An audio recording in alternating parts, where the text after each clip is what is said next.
Hello, and welcome to another edition of Your Therapist Needs Therapy, podcast where two mental health professionals talk about their journeys in mental health and how they navigate mental wellness while working in the mental health field. I'm your host, Jeremy Schumacher, licensed marriage and family therapist. To support the show, head over to patreon.com/wellnesswithjer. I'm a mental health professional, not a professional podcaster. So subscribe, shares, all that stuff as appreciated. Today we have special guests plural. I'm super stoked to be talking to some professors and some people who are doing really exciting research that I wanted to pick their brains about and talk about some topics that are very near and dear to my heart that weren't talked about when I was in school. So today I am joined by Derek Gladwin and Naoko Ellis, who are both professors at the University of British Columbia. Derek, Naoko, thanks for joining me today. Yeah, hello. We're happy to be here today. Thank you. Yeah, thanks for having us. So I heard a talk you guys gave a while ago about the Systems Beings Lab, which is a lab, kind of interdisciplinary lab you're both running at University of British Columbia. Can you introduce that? Can you tell us a little bit more about what's going on up there? Yeah, well, thanks for asking. It's kind of an exciting new approach that, new as in we've launched the lab recently, but not so new in that it's been many years in the making in terms of even when we were students and undergrads, kind of wishing we had this kind of thing available. And ultimately, it's a space, it's an experimental space, hence the term lab, as opposed to an institute or a center that has more of a formal presence. But this is really kind of a space to experiment within systems perspectives. And systems perspectives, quite simply, is just a way of seeing the interconnectedness of the world and all the different social, ecological, political systems that don't necessarily adhere to borders, don't necessarily adhere to political parties, basically thinking very ecological, if we want to really put it quite simply. And education has historically been, through centuries, a much more reductive kind of model where almost like a factory where students are taught things and they have to regurgitate that information. It's based on an individualistic framework. That individual kind of makes it through, gets certain accolades or punishments, regardless, depending on their behavior and their performance and such. And that really doesn't cultivate conditions for deep kinds of learning in order to engage with different sorts of complexities in the world. So we are quite invested and interested in thinking in systems, working in systems, being in systems, and how we can shift that within educational models. Now, those do exist in some places. There are, different kinds of alternative forms of K through 12 situations where they do enact more kinds of systems changes and higher education programs where that exists. It's not like it doesn't exist, but it's certainly a very peripheral kind of approach to a more normalized, normative kind of education. So we created the lab basically with a number of other researchers at University of British Columbia, as well as some international partners, really just to kind of explore in that space what it looks like to make systems perspectives part of the more regular vernacular of what we're doing. And all of us, not just those invested in the idea of it, but we're all doing it anyway. We live in it anyway. It's almost awakening to the fish awakening to the fact that it's in water, that kind of thing. We are in that already. We just are in sort of a sense of denial that we are interconnected so intricately. Yeah. What was each of kind of your journeys? Because you come from different schools of education, specialized in different areas. What kind of brought you to this space to want to collaborate and work on a lab like this and provide students with an opportunity to kind of use this lens?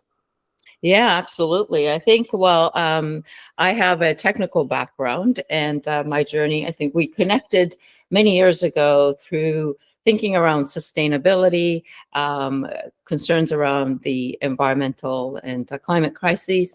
But But I myself have gone through a traditional technical training, and thinking that, yes, technology is going to solve, many parts of what we're seeing today, and realizing that, well, technologies, many of them are there, but why is it that those are not becoming solutions? And so that sort of got me really thinking beyond my discipline, my chemical engineering discipline, and saying, whoa, what else can we need to do? And especially at higher education training students, how are some of the lenses that we need to cultivate so that they can see beyond a single kind of a disciplinary lens? And that's how I started to branch out. And I guess you could have had a journey as Yeah, well. I mean, I suppose my journey is just simply that I was really interested in things that didn't have kind of disciplinary frameworks. And so, if you are getting any sort of degree in higher education, ultimately you have to decide your focus, right? Decide what degree you're going to get. Are you going to be in the arts? Are you going to be in the sciences? Within that, there's kind of the taxonomy of what you're going to decide to do. And so I kind of vacillated between the arts and the environmental sciences and studies throughout my undergraduate degree, and really struggled to kind of have to make a decision. But ultimately, I kind of veered toward the arts. But I sort of have spent a number of years kind of looking at environmental issues through kind of more of an socio-cultural kind of based lens. And is inherently kind of interdisciplinary, and so that has made, I think, making it through higher education, particularly becoming a professor, has been a challenging path, because it definitely privileges those who pick an expertise and stick with that expertise, and of course those expertises, in the real world, they're not so isolated. They're not so particular, right? In some cases they are, but most professions now, you have a variety of tools and expertises you have to draw on, and experiences. And so, yeah, I think making it through all that, looking back, is sort of like, well, how do I shift those? How do I help others who are like myself, or who want that kind of space? I mean, I work in faculty education, so I educate educators. Essentially, I help teachers, teacher candidates, also current teachers out there already teaching K through 12, and and they're very interested in trying to help students in a very much more increasingly complex world. I would argue, since the sort of digital revolution that we kind of experienced. I mean, technically it was the early 80s, but it really didn't hit until the early 2000s, and it's a very short window of time that we've had a massive global shift in what society does and how we engage in that. And there's all sorts of questions going on with that, but certainly part of that is that there's a lot more complexity, and a lot of that is challenging students. So I think teachers are really invested in trying to find ways to, support these kinds of really constantly moving targets that aren't so disciplinary. So I guess and then we came together and started, we saw that similar interest, and started to work in areas which, is an academic term. So there's much better terms for this, but in academia it's called transdisciplinarity. And it really just means sort of a beyond disciplines, like the disciplinary frameworks no longer exist. They're sort of dissolved into each other, and you kind of co-create around whatever an issue is, as opposed to taking a disciplinary position to that issue. Oftentimes partnering with people outside of academia, instead of just insular and that, that kind of proverbial ivory tower idea. It's like, no, it's very integrative in society, as universities should be, in our opinion. So I think we started doing that a number of years ago, and that sort of led us to, again, getting to thinking in systems and really seeing how that is the crux of it all. And I'm curious. I'm a licensed marriage and family therapist, so systems thinking was ingrained in how I was taught. Here's a family system, and they exist in these systems of community and geographic location and other communities that they're a part of. And so, that's how I learned how to do what I do. But I would say, even in the therapy space, unless you're a family therapist, you're not necessarily thinking in terms of systems. So I'm curious what each of your different kind of academic backgrounds had. Is systems thinking typical or normal in your professional backgrounds, or was it kind of a niche area that you were drawn to? Mm. Yeah, I would say not as much as we wanted it to be, clearly, when we were going through. Yeah. Nowadays, we talk a lot more about, let's say, energy systems or energy systems modeling. We use that term systems in many different ways nowadays. And at the same time, currently in higher education, it is still a niche area, wouldn't you say, in Yeah. terms of systems? And Yeah, but engineering, you would get more of it. There are disciplines where you wouldn't make it through without getting some exposure to it. Whereas if you're in social sciences and humanities, you might never in that degree kind of really inspect systems, even though you're studying systems all the time. In a sense, social systems, arts is a very intricate system in its own right. But you talk about this, like your students, you work with systems.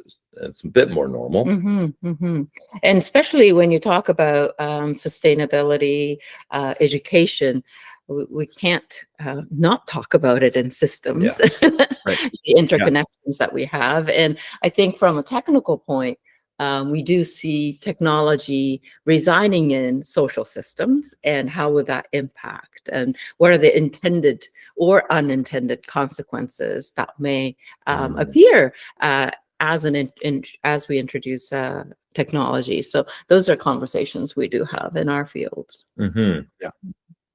Well, and we're a bit curious, Jeremy, too, because we do see there's kind of an overlap. We see education in some ways. I mean, it is a form of kind of well-being and creating a better society, helping people help themselves, helping people in their own lives. We create better societies because we're informed and educated and can do that sort of self-reflection or social reflection that we're engaged in. And of course, therapy in many ways is doing similar things, right? And it is giving people tools to go out there and support themselves. So we're kind of curious, you say how family therapy does work in systems. We're a bit curious how you see that play out, especially within maybe how do you see kind of individuals versus the collective play out within those dynamics? Because that's a piece in education struggle with too. Yeah, it's interesting. I would say I've been doing therapy for 15 years, and my perspective on it has shifted for sure. I am ADHD, and so the complexity of couples therapy is what I do predominantly. That's a majority of my caseload. The complexity of just having two people in the room versus one person in the room is exponential, right? Because you're dealing with all these different moving parts that each person is bringing in.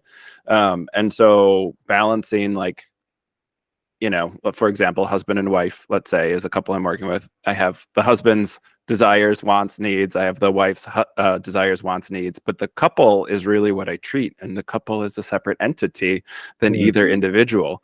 And so I'm kind of holding these multiple different perspectives. I, as the therapist, am holding space for the couple, but each individual is holding their own individual space. And so there's all these moving parts.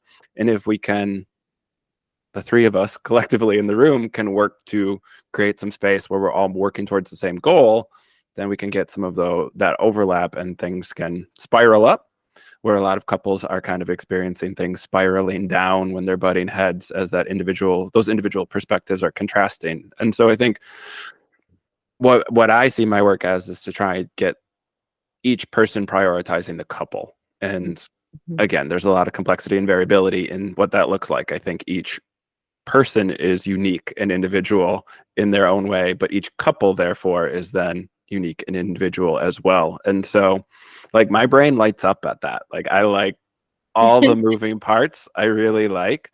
But then when I'm working with individuals, it's still pulling in that systems perspective. What's their family of origin stuff, the communities they work with. I work with religious trauma. So there's a lot of understanding, like, your body's systems, your central nervous system, your parasympathetic system, like, what are all those things doing and why?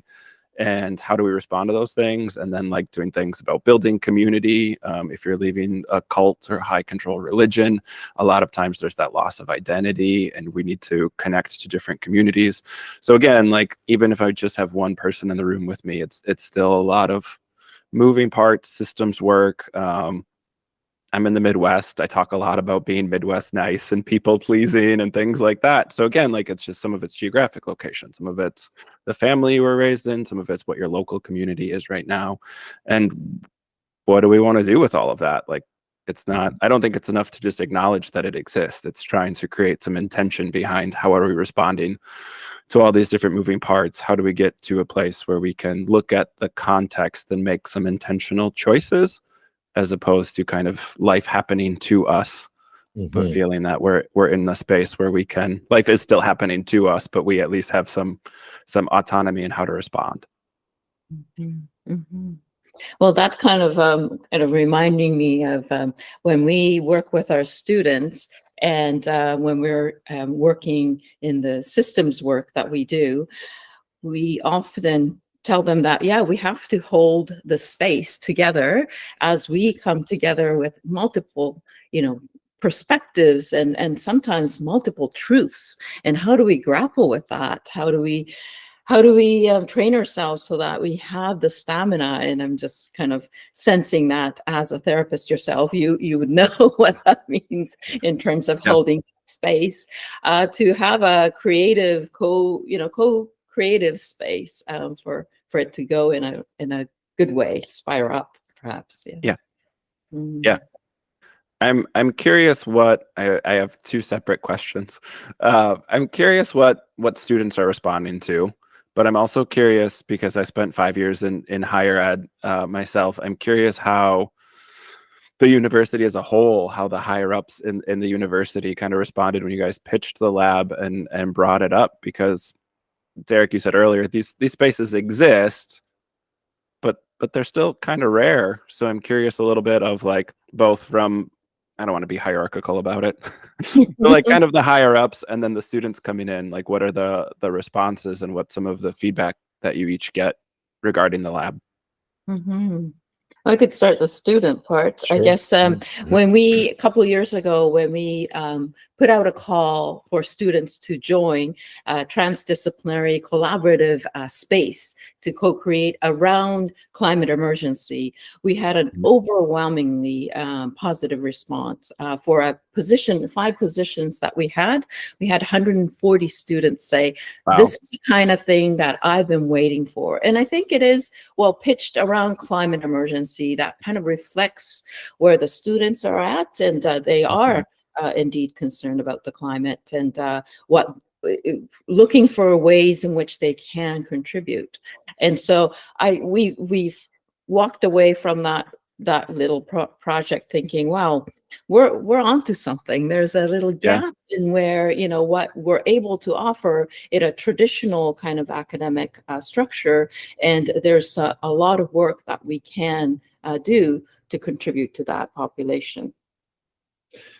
Yeah, no, I think that's true, and that sort of ties in, I think, a bit to the question about the university as an entire organism in that sense. And we're personally proponents of university models, or at least and we use the language of transition or transformation a lot because it's not an overnight thing. Nothing in society happens, in a flash. It's always, incrementalism is ultimately the way things change. Even if it seems like there's some big event that happens, it's usually within a space of a lot of incrementalism that's already happened and it's going to continue to happen. So, change happens over time, and we get that, and we kind of make space for that. And there's a way in which, how do we kind of make space for that change and bringing in, an idea of like the regenerative kind of university that we are, we regenerate, we shift, we change. There's things that work, there's things that contract, there's things that expand, and really having the patience for that kind of space. And that, again, that's sort of a systems perspective, because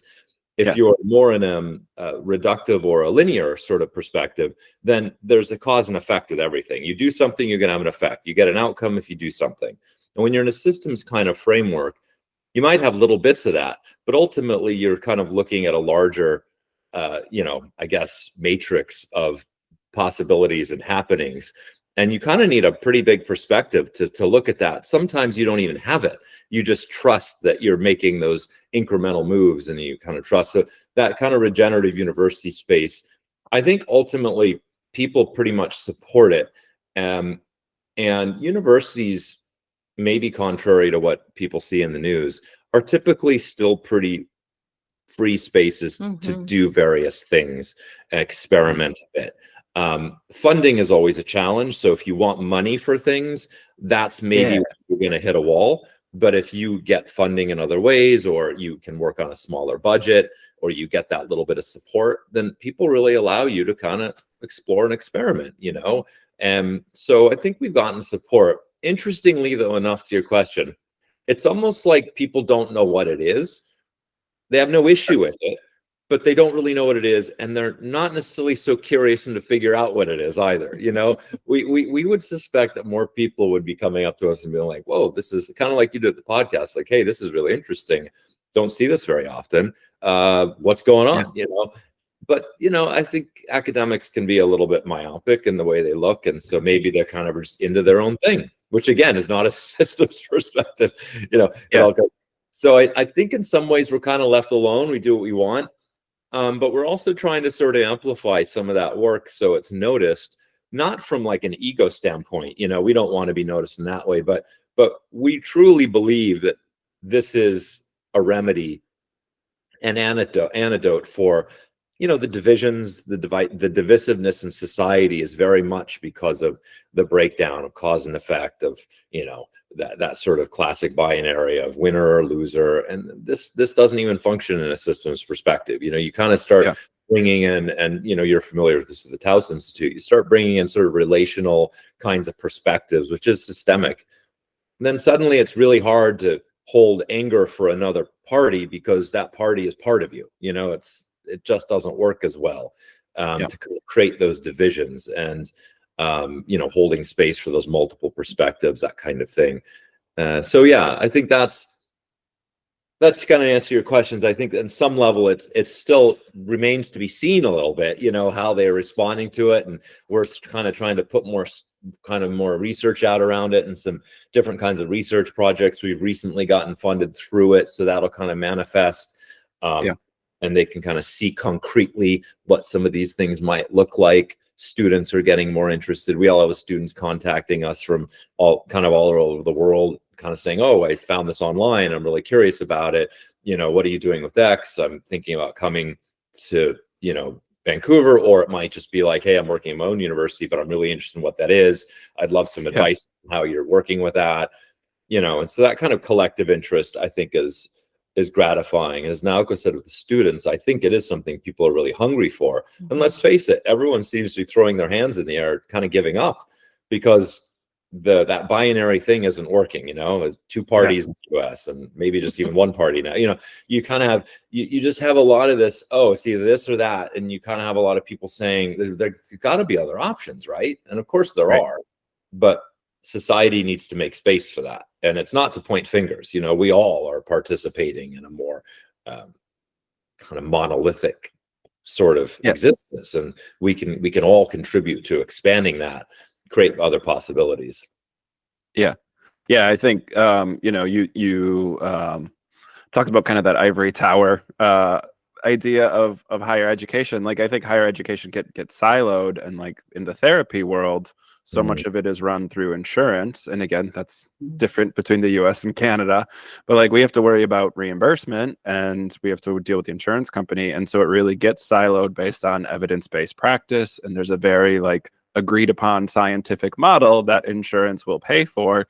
And so that's how then therapists are educated, where there's this whole world of connection and relation and different ways of thinking that aren't based on, this is what, you know, our diagnostic manual says, or this is what insurance company says, but the education system adapted to say, hey, you're going to go into the profession that's run by this other entity. We're going to teach you how to operate in that. And I would say even outside of therapy, like some of the models of standardized testing and things like that have become very almost dogmatic in their approach, kind of ignoring there is a wider system at play, just kind of saying, here's your lane, stay in it, and you'll do well. And yeah, what you're saying, people throwing their hands up, like that's not working. Yeah, it seems like that's a common refrain, is it's just not working anymore. And of course, when something's not working, people take extreme measures to try to change it, you know, and we can, you know, we can talk in euphemism, so there's not like any direct focus on that, but you can just see around the world where people are making choices that seem absurd and they're irrational, but in some ways it's because they're in a position where they don't see another option.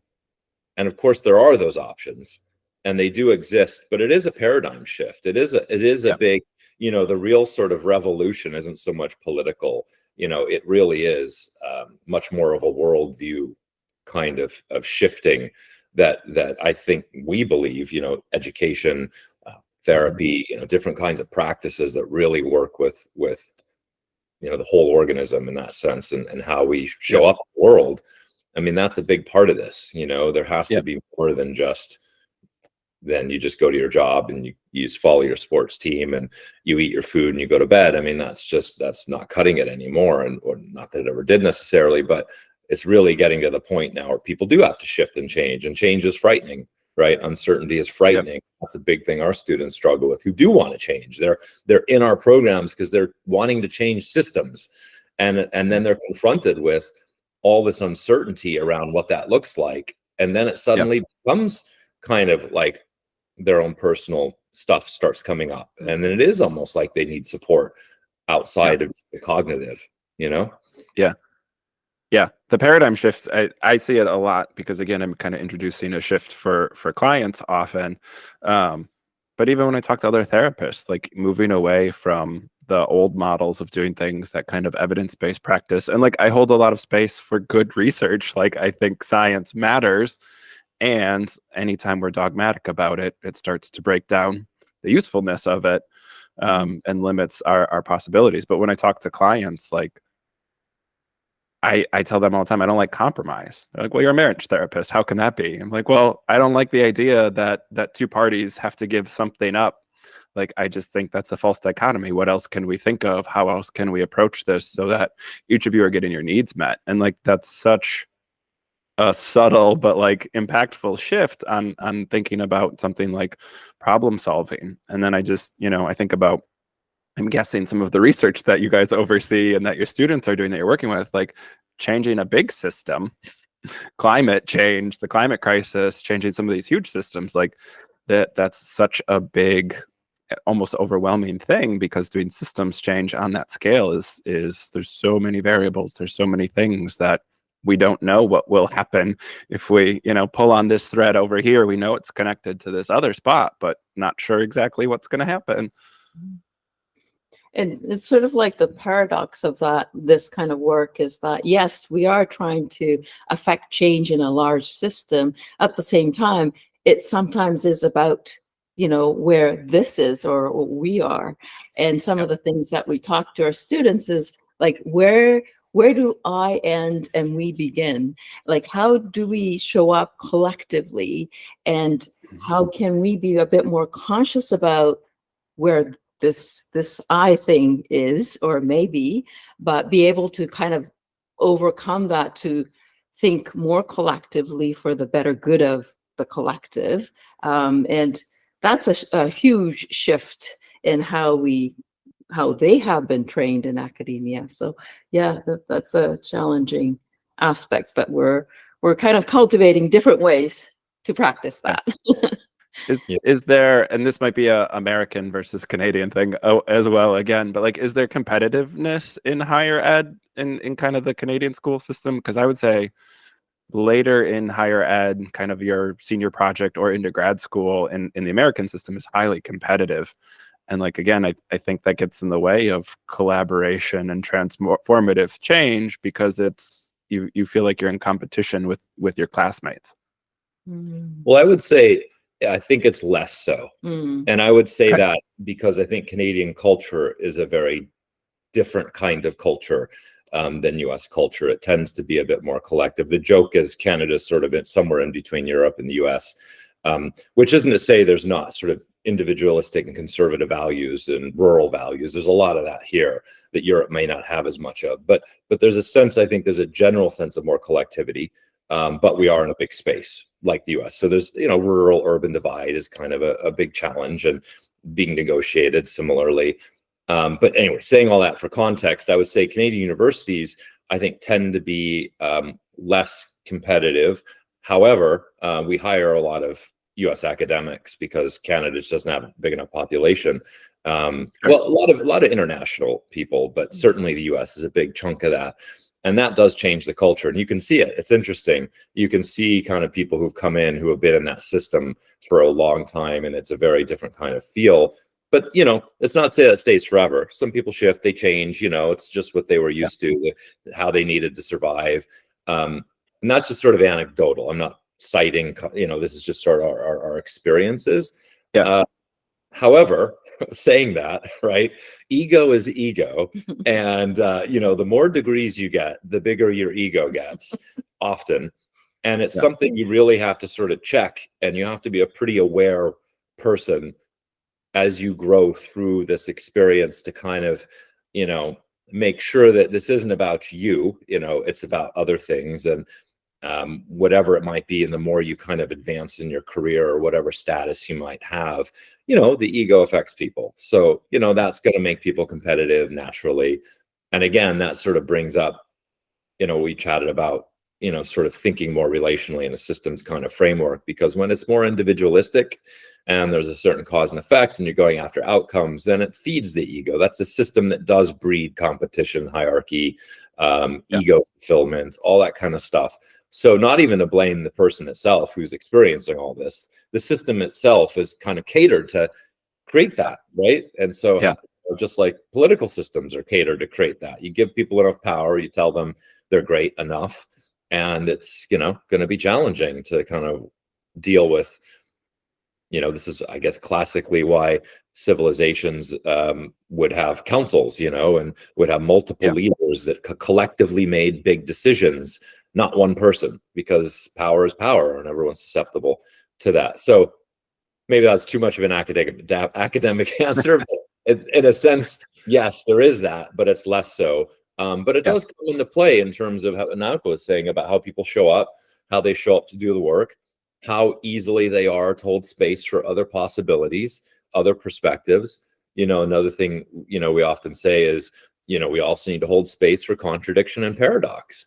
And that is something that's really challenging to do, multiple perspectives that are seemingly at odds, but both have truth and both have to be negotiated.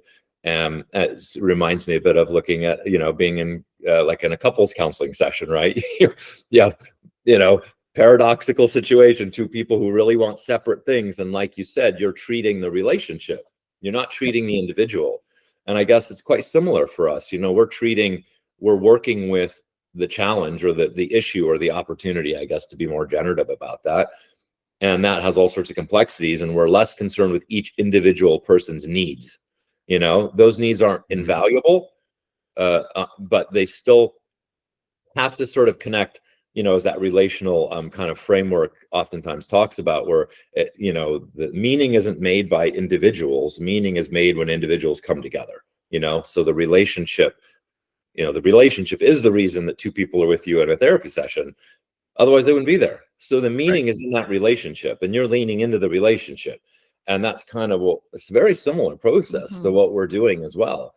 And it's hard work for folks because their whole lives, that's not something they've been taught, or they haven't been socially socialized or socially constructed in terms of Taoist Institute terms. So I guess that's something we were curious about with you, in terms of how you treat that whole relationship.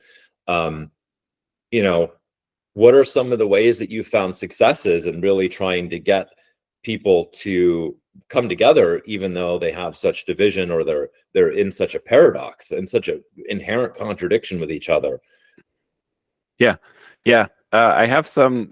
I'm a big fan of metaphor, and so my life journey has taken me a lot of different places. So I played volleyball while I was at the University of Minnesota, and I coached volleyball at the NCAA level as well. And so I use sports, not like cliched sports metaphors, but I talk about a volleyball team a lot. You have these 6-footers, very tall, lanky. They're at the front of the net, and you need your short, little, quick, tiny little human beings to play in the back row. And then you have this very specialized person who's setting the ball. And so you have 6 people on the court who all have to be very good at very different skills in order for your team to be successful. You can't take that tall, lanky, gangly thing that's the front row player and put it in the back row and expect to be successful. And everyone is dependent on everyone else. If the passer doesn't do their job, if the setter doesn't do their job, the setter doesn't, or the hitter doesn't even get to hit. And so I kind of talk about like that teamwork mentality. I'm biased. I love volleyball, but I think it's a team sport through and through. There's very few aspects that are individual alone. You require your teammates to do what you expect them to do, and you have to trust that they will do it. And then it's constantly updating because the other team's trying to score points on your team. And so you have to be constantly collaborating, communicating, adjusting, reevaluating, and making these changes often in real time, that in order just to score one single point. And I love volleyball again because every play is a point. So if you mess up, you give the other team a point. And I think that's really good lessons towards like the learning curve, and like it's okay to make mistakes as long as we're learning from them. And so I love that metaphor. The systems thinker in me, again, like family systems in therapy comes from cybernetics, which like when I tell people that, they're kind of always like, what? Like computers?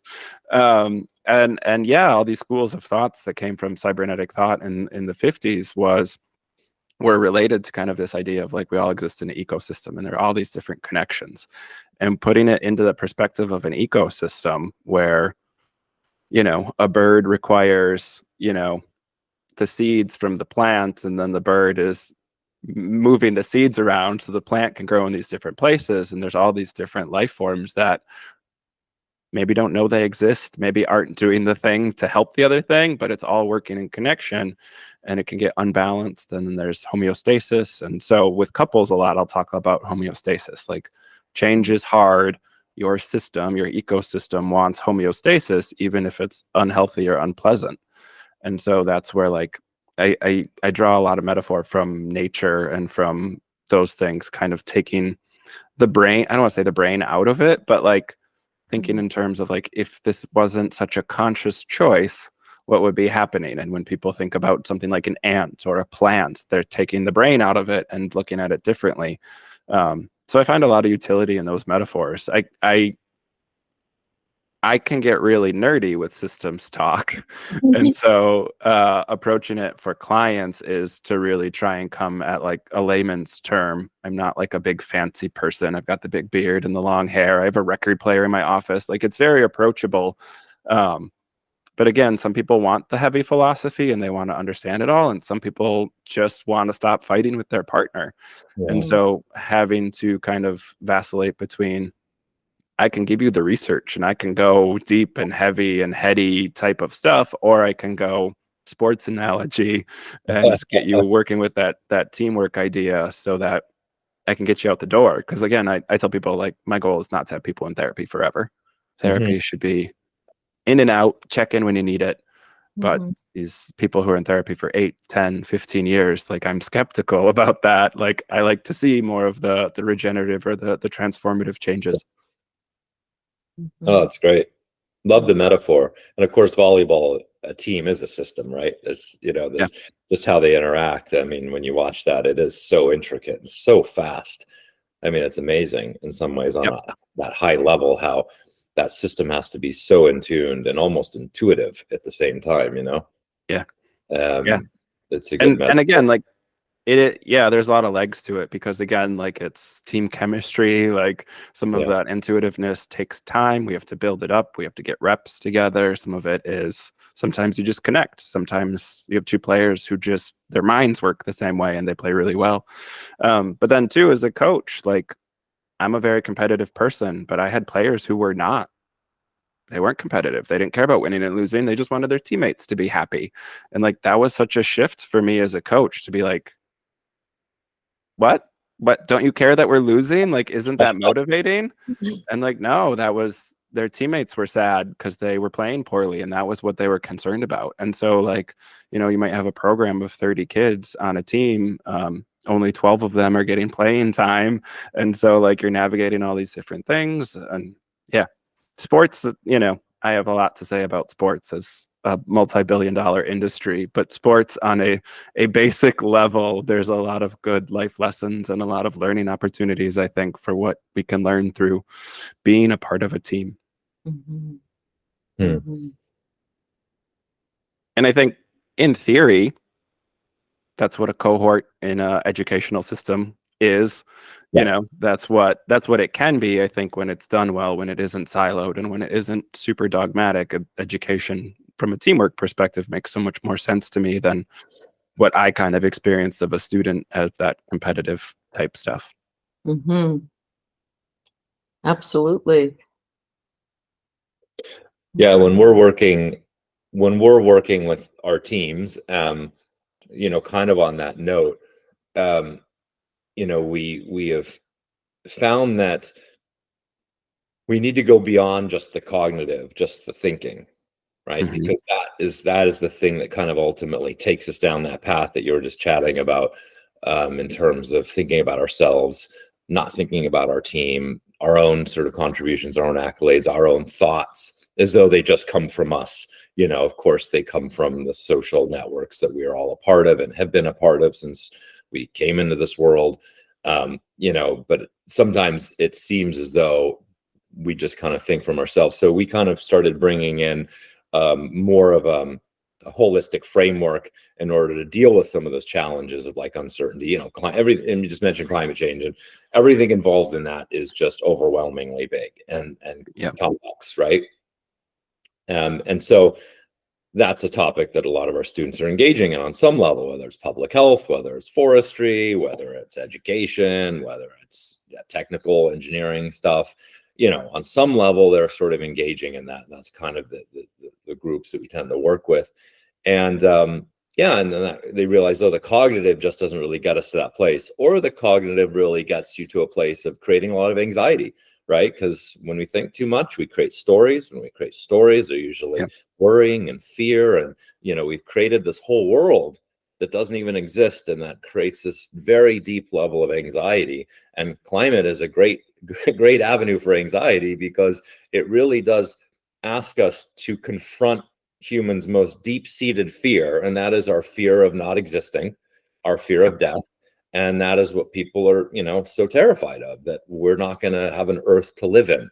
And even if that happens after our lifetime, the fear of it seems so real in the moment, and Right. so it does create a sense that right now people feel like they're in threat, even though it's not necessarily true. It feels that way. So that's kind of that, when you sort of get very wrapped up in that cognitive space, it can be a really paralyzing kind of scenario. So we started trying to bring them outside of that a little bit more, which is not something you do so much in higher education. I mean, you certainly do in some programs, but so there's kind of a framework that we brought in of, called ARC, and it's based on some other people's work too. It's not like we're the only ones that have come up with this or something, but it's sort of the affective, relational, and the cognitive. And those three things really have to be in interplay with each other, and no matter what we're doing. And the affective, just quite simply, it's more of like our embodied emotional sensations kinds of states. So what kind of intensities and sensations are we having physically? How does that affect the kinds of ways in which we're thinking or perceiving or observing? And, newsflash, it has a lot of impact. That's the thing. People think, I just go to higher education, I just think all the time. But, most of our decisions are based on the affective, the sort of emotional based aspect. So it's a really important part. And then, of course, the relational that we've talked about with you a bit. How do we interact with each other? How is our meaning made because of the social interactions that are in our lives? Even if we're not physically with them, it still has impact. We could be alone, living alone as a hermit, and we still are influenced by the relational social systems that we're a part of, because those ideas and how we think and everything is connected to that. So that's just kind of a long way of just explaining that, in trying to sort of bring people into those spaces. part of bringing them into systems is to get them to do other things than just think. And then that's where your sort of volleyball metaphor, I'm kind of circling back to that, is such a good metaphor.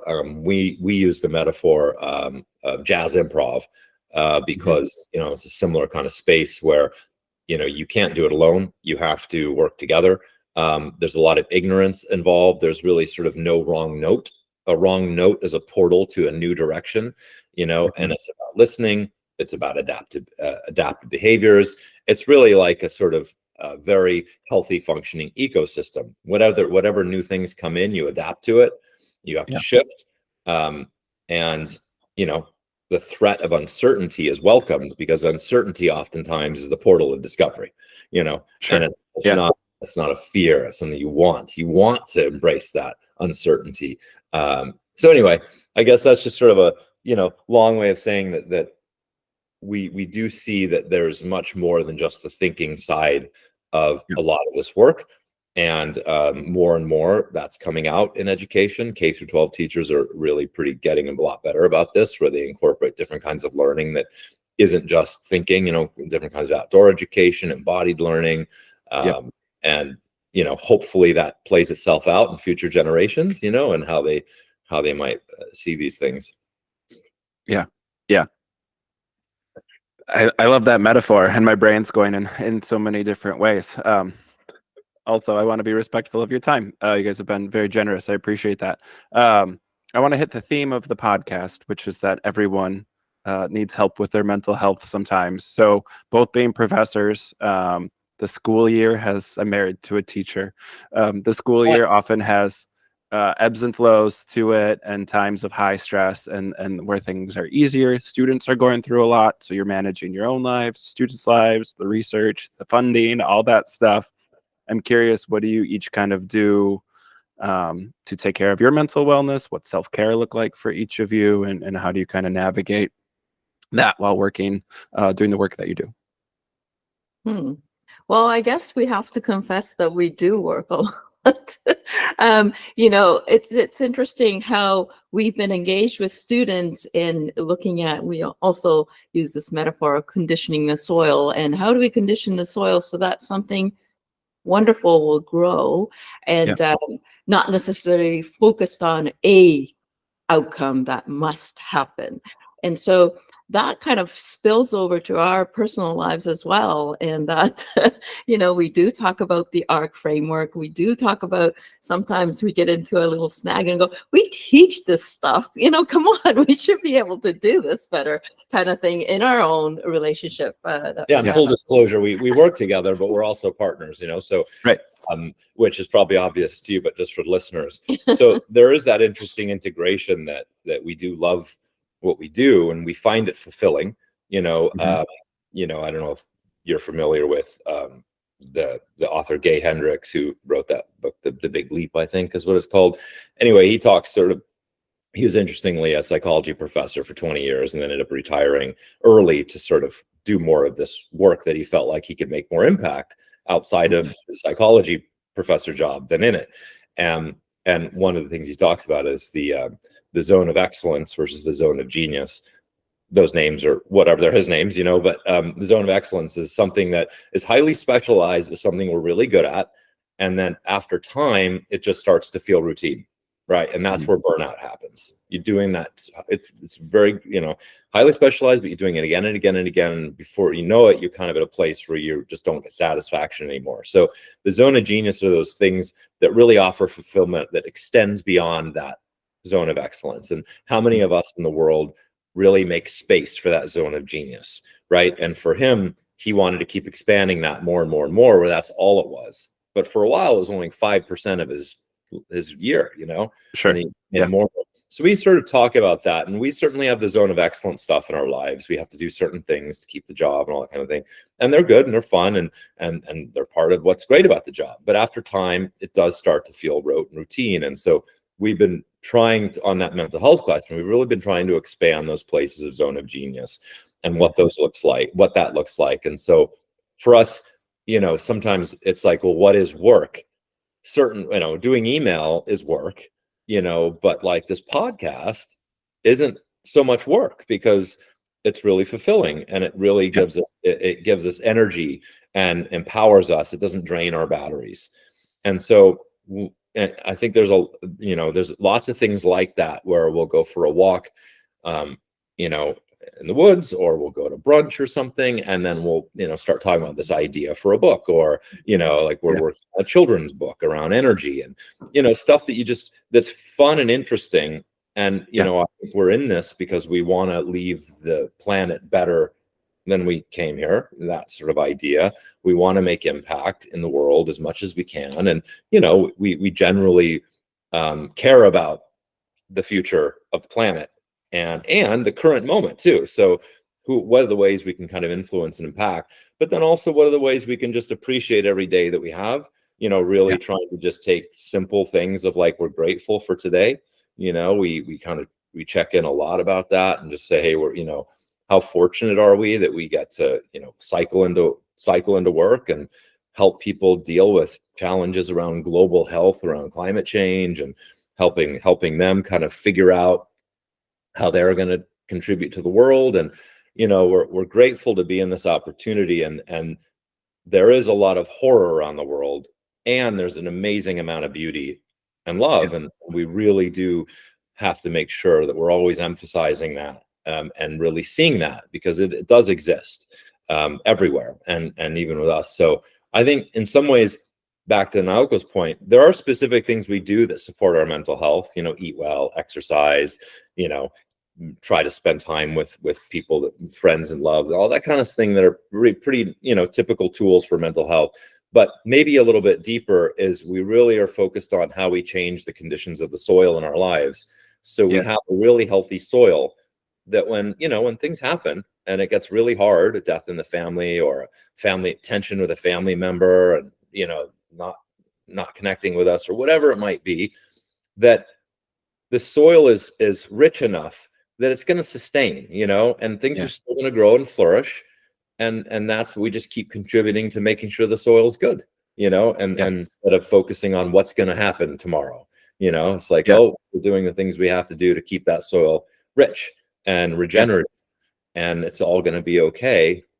And we just show up to each moment the best we can, and sort of really taking that kind of philosophy, I think, helps a lot. Now, it doesn't mean, of course, that there's not super hard days, and we have way too much of the hard work stuff that's not the zone of genius stuff that we have to get through.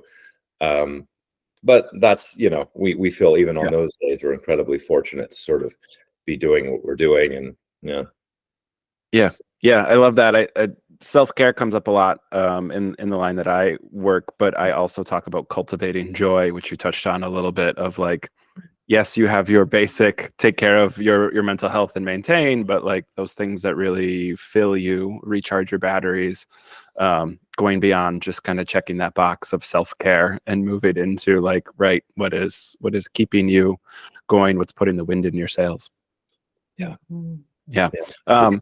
But this has been great. I love the work that you guys are doing. Like I said, I'm jealous that it wasn't around when I was a student. If people want to learn more, if people want to follow the work you're doing, where can they go? Where can they find out more about what you guys are doing? Well, I guess the first stop might be the website, systemsbeingslabs.ubc.ca. Our names, Derek Gladwin, Naoko Ellis, we're pretty much online. We write pretty somewhat regular op-eds that are kind of accessible to, lots of folks out there, not just sort of academic stuff. We do podcasts like this, we're big believers in that kind of public engagement side of it. So just go, searching us online, and there's a fair bit out there, so they can kind of connect with that. Yeah, and we will have those main kind of websites and links available in the show notes, so that is easy for people to find. Naoko, Derek, thank you so much for taking the time joining me today. Thank you. It's been a pleasure. Yeah, thanks so much, Jeremy. And to all our wonderful listeners, thanks for tuning in again this week. We'll be back next week with another new episode. Take care, everyone.